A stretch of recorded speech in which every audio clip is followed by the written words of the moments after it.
Both Greco-Roman and Jewish sources agree that Jesus did things which friend and foe alike thought were miracles, or if you wanted to put a negative spin on it, sorcery.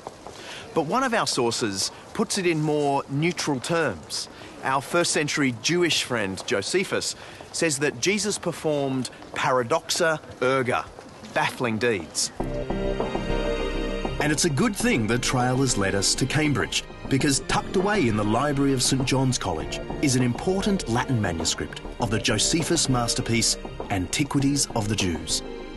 Josephus straddled two worlds. He was born and educated in Jerusalem, but he lived out his final years in Rome under the patronage of the emperors.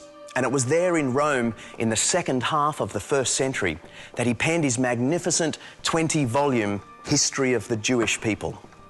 He could have had no idea at the time that out of everything he wrote, just 2 small paragraphs would capture the world's attention.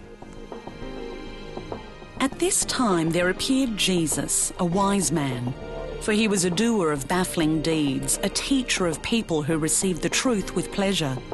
And he gained a following both among many Jews and among many of Greek origin. He was the Messiah. And when Pilate, because of an accusation made by the leading men among us, condemned him to the cross, those who had loved him previously did not cease to do so. For on the third day he appeared to them again alive.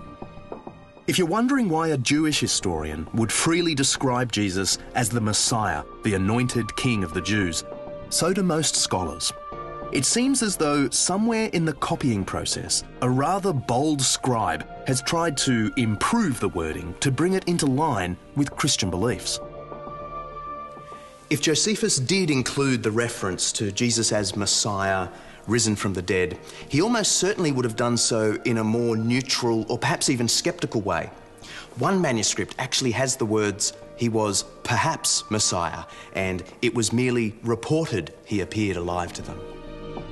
Whatever we make of the two debatable lines, most scholars agree that the references to Jesus as a teacher, wonder worker and martyr do indeed come from the pen of Josephus.